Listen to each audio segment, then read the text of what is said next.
7 Events That Made America America and Proved that the Founding Fathers Were Right All Along, by Larry Schweikart. Narrated by Peter Berkrot. Copyright 2010 by Larry Schweikart. This unabridged audiobook is published by arrangement with Sentinel, a member of Penguin Group, USA, Incorporated, and was produced in the year 2010 by Tantor Media Incorporated, which holds the copyright thereto. Introduction. You don't have to be an American history expert to identify certain critical events in our past that shaped our country. Pearl Harbor, the D-Day invasion, 9/11, the assassinations of Lincoln and Kennedy, the Great Depression, important court decisions such as Brown versus Board of Education. These are just a few of the milestones in our nation's history that likely spring to most people's memory.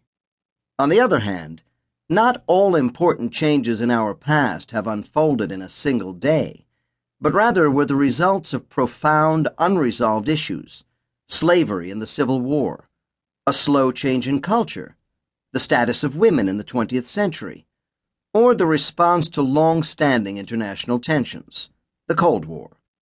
No one can point to a particular "where were you" moment with such transformations, as they reflected slow but important incremental changes. The most difficult and interesting parts of history to understand are those that spark deep and significant changes, but are not necessarily obvious. That is the purpose of this book: to explore and explain some of these forgotten or unheralded moments in an effort to show the profound way in which they influence our history.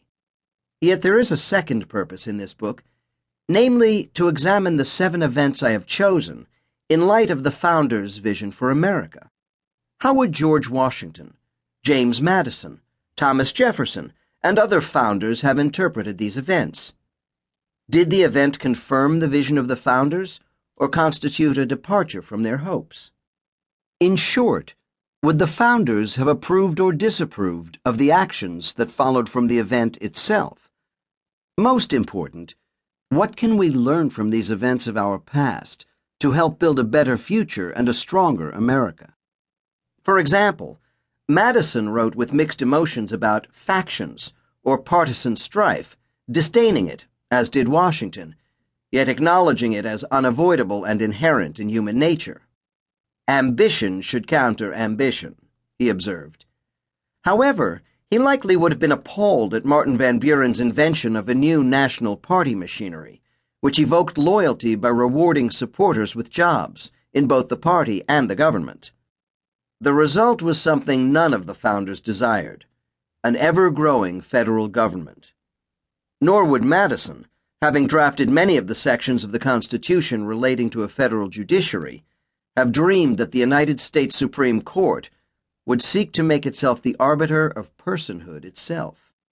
It would not have surprised Madison to see that, by wading into such a morass in the case of the slave Dred Scott, the Supreme Court not only mucked up the central object of the case itself, but managed to unintentionally start a financial panic as well. On the other hand, the events following the Johnstown flood, wherein ordinary private citizens took it upon themselves to provide aid and disaster relief, and did so with heroism and efficiency, would have surprised none of the Founding Fathers. Indeed, they would have expected no less from the people, and would not have been surprised at the ineptitude and folly seen in Hurricane Katrina, during which the ill-prepared and ill-equipped federal government stepped in to help. Of course, even the Founding Fathers might have supported federal disaster relief in a matter of national security, but no logical rationale could justify the government's policing of Americans' diets. Nonetheless, this is exactly what happened after President Dwight Eisenhower suffered a heart attack, and the government, in a misguided campaign against heart disease, began advising Americans on what to eat. But this was only the beginning. With the war on meat soon to evolve into a war on sugar, salt, fats, and virtually any other food the government deemed unhealthy. To say the founders would have been appalled is an understatement.